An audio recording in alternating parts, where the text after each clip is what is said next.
Professor, eu queria que você falasse um pouco da sua trajetória, o que levou você a ser um pesquisador é, que estuda América Latina. Fala um pouco da sua trajetória intelectual e por que esse interesse, né? Trajetória, vocês são da Zona Norte, eu sou originalmente de periferia da Zona Sul, sempre gostei de história, geografia, tirava as melhores notas nessas matérias na época hoje é o chamado ensino fundamental 2, né, o ensino médio, na época do colegial e tal, sempre era o melhor da turma nisso aí, era um dos piores em química, biologia, matemática era meia boca e tal.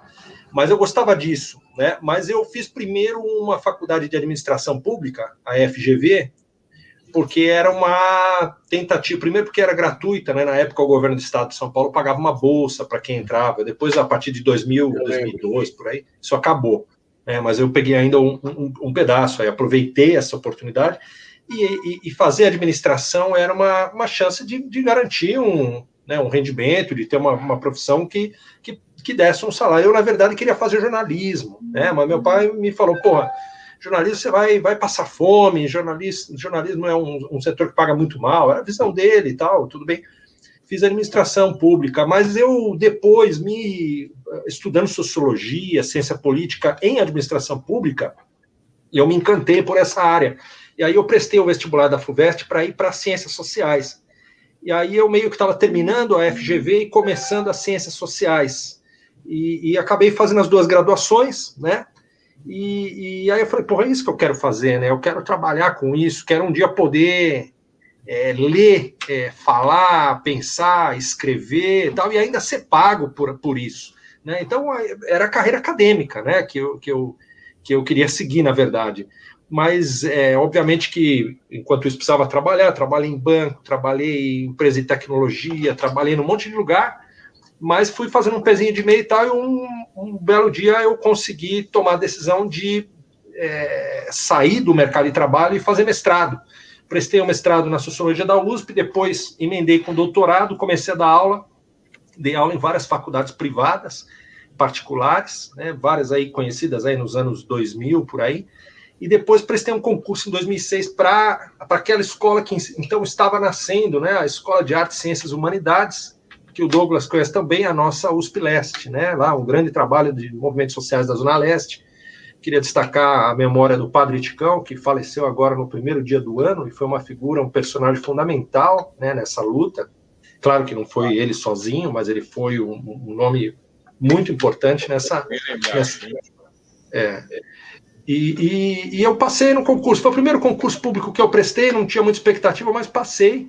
Me preparei, corri atrás, mas eu achava que tinha gente há mais tempo estudando e tal, mas eu consegui e entrei lá no curso de gestão de políticas públicas. Eu consegui juntar as duas coisas para dar aula de sociologia, digamos assim, de teoria política.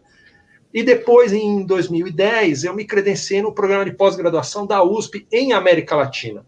E eu me credenciei porque a minha tese de doutorado foi fazendo uma análise comparativa de Brasil e México, na época lá da abertura comercial, época do Collor, o Collor no Brasil, os neoliberais lá do México e tal. O Wagner, só uma coisinha, porque o modelo mexicano, durante muito tempo, os caras quiseram vender para nós como modelo que tinha dado certo. Esse era o modelo ideal. Mas não deu certo, Bené. E outro modelo. Sabe que não, né? Era um modelo. E é engraçado, porque não era só o modelo de privatizar, de terceirizar a atividade do Estado, de vender empresa pública, não era. Era o modelo também, o programa de transferência de renda. Eles tinham lá o Pronasol, o Programa Nacional de Solidariedade, que o Banco Mundial, o Fundo Monetário Internacional, todos esses caras aí falavam que era maravilhoso. E depois, quando o PT chegou ao poder, o PT faz o Bolsa Família, que é muito mais abrangente, muito mais amplo, muito mais capilarizado, muito mais eficiente como política pública, né? Então, os caras vendiam essa ideia de que tanto a política econômica como a política social do México era boa.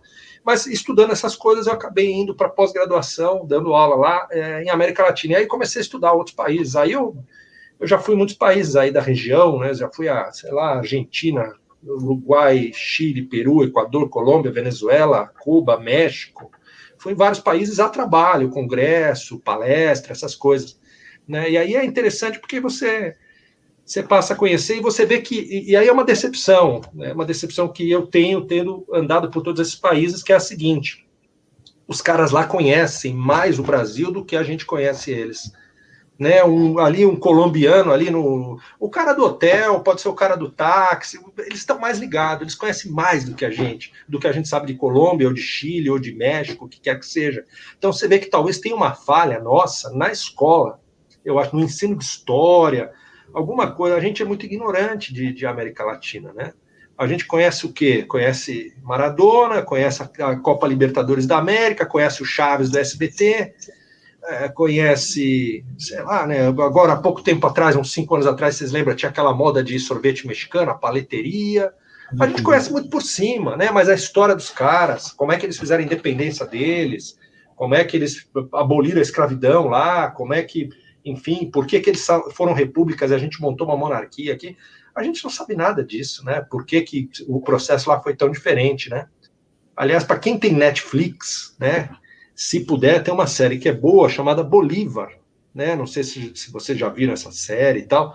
É meio novelesca, assim, parece um pouco novela mexicana, mas é a história do Simão Bolívar, que talvez foi o personagem mais importante da história da América Latina, né? Ele é o grande libertador da América, né? A gente ontem teve a final da Copa Libertadores da América, né? Que é uma homenagem a esses homens e mulheres que fizeram a independência dos países vizinhos nossos, né?